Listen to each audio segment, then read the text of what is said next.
नमस्कार आप सभी को। मैं आर्या एस्ट्रो पाठशाला में एक बार फिर आप सभी का स्वागत करता हूं। आज हम बात करने वाले हैं केतु के अष्टम भाव में प्रभाव के बारे में।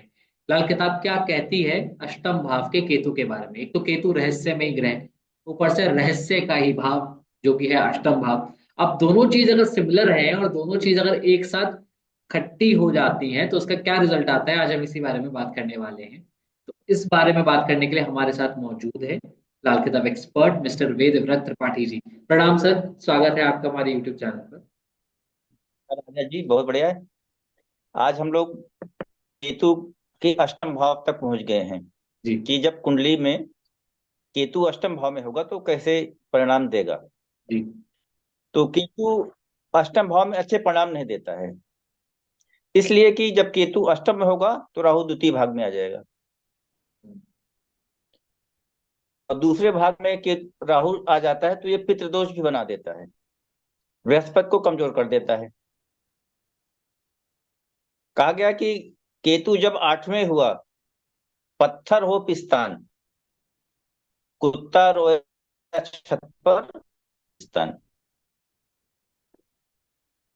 इसका मतलब है कि जब केतु आठ में आएगा तो जातक या जातिका जो भी है उसके जो वक्षस्थल है वो पत्थर जैसे हो जाएंगे। वो अपने बच्चे को दूध नहीं पिला सकती, मतलब बच्चे होने में संतान के लिए सबसे बड़ी दिक्कत अष्टम में केतु। अगर इसी समय गुरु ग्रह भी कमजोर हो गए, गुरु तो ऐसे कमजोर हो ही जाते हैं, और भी कमजोर हो गए या आपने कमजोर कर लिया तो आपके बच्चे नहीं होंगे, और होंगे तो जीवित नहीं होंगे। कहा गया कि अष्टम का जो केतु होता है कब्रिस्तान को बच्चों से भर देता है। इतने बच्चे होंगे सब कब्रिस्तान जाते रहेंगे। अष्टम का केतु है अगर खराब अवस्था में है तो इसके लिए अगर चंद्रमा दूसरे में हो तो ये सारे अच्छे केतु का माना जाएगा। केतु अष्टम में हो, चंद्रमा द्वितीय घर में हो, या गुरु द्वितीय में हो तो ये परिणाम अच्छे देता है। उसमें किसी रेमेडी की जरूरत नहीं है, सारे बच्चे पैदा होंगे, खूब बच्चे पैदा होंगे, मतलब एक तरह से बच्चों की बरसात होने लगती है। केतु अष्टम, चंद्रमा दूसरे घर में राहु के साथ, उस समय बच्चों की बरसात होगी और सारे बच्चे जीवित भी रहेंगे। अच्छा। इसके अलावा बच्चे होने में बहुत दिक्कत, साल तक बच्चे तो होते नहीं तो देर। अच्छा, एक बात और भी है, पति पत्नी सुखी नहीं रहते। बच्चे नहीं होंगे तो सुखी किस बात के। और केतु मंदे होने की जो निशानी होगी कि कुत्ता छत पे रोएगा। अगर आपका केतु अष्टम में है और कुत्ता कोई छत पे रो रहा है तो आपका केतु मंदा है। एक बात और है, जैसे केतु अष्टम में हो और बुध एक से छह भाव में, मतलब पहले के भाव। लाल किताब एक से छह भाव को पहले के भाव बोलती है और से 12 को बाद के भाव कहती है।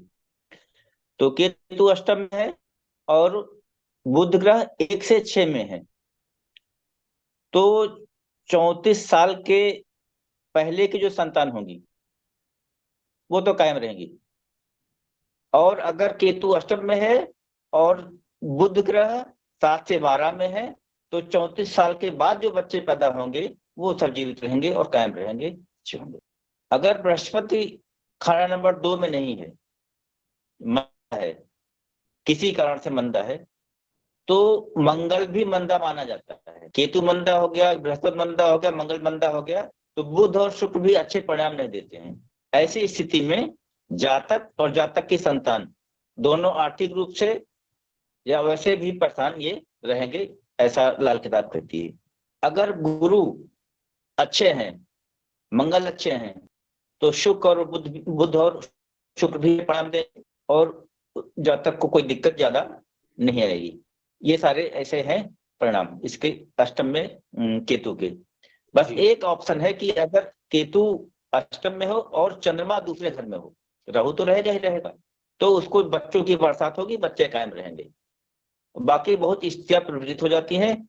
अष्टम पे केतु अच्छे फल नहीं देता है, खास करके संतान के लिए। बस यही है, और बहुत इसमें कुछ नहीं है। तो बेसिकली वेद जी इसका इम्पोर्टेंस ये है कि जब केतु अष्टम में होता है, क्योंकि केतु संतान का जी कारक है, तो ये बहुत मुश्किल होता है कि हम केतु को यहाँ सही करें। मुश्किल इसलिए कह रहा जी हूं क्योंकि जैसे कि आपने प्रिडिक्शन करी और जैसे कि आपने बताया कि ये जी कब्रिस्तान का भाव है, शमशान घाट का भाव है, और यहाँ पर केतु जो है बच्चों को रिप्रेजेंट करता है, तो ऐसे चांसेस हैं कि व्यक्ति जी की संतान संतान स्थापित ना हो। इसलिए इसको जी ठीक करना बेहद जरूरी है। जितने लोग केतु अष्टम जी भाव में, जितने लोगों का केतु अष्टम भाव में है, मैं सबसे रिक्वेस्ट करूंगा कि पूरा ज्योतिषीय विवरण जरूर कराएं, उसके बाद किसी निष्कर्ष पर पहुंचे। लेकिन अगर आपकी कुंडली में ऐसा कोई योग बनता है जिसमें ऐसी सिचुएशंस बन रही है, हालांकि इसमें हमारे सर ने ये भी बताया कि सेकंड हाउस में अगर चंद्रमा होता है या बृहस्पति होता है तो चीजें बहुत नॉर्मलाइज हो जाती हैं। लेकिन इनकेस अगर ऐसा नहीं जी है तो ज्योतिषीय विश्लेषण जरूरी है, ताकि आप उनकी रेमेडीज करें और आगे जाके आपको कोई भी समस्या ना आए। Thank you so much sir, हमें इतना वंडरफुल इंसाइट्स देने के लिए।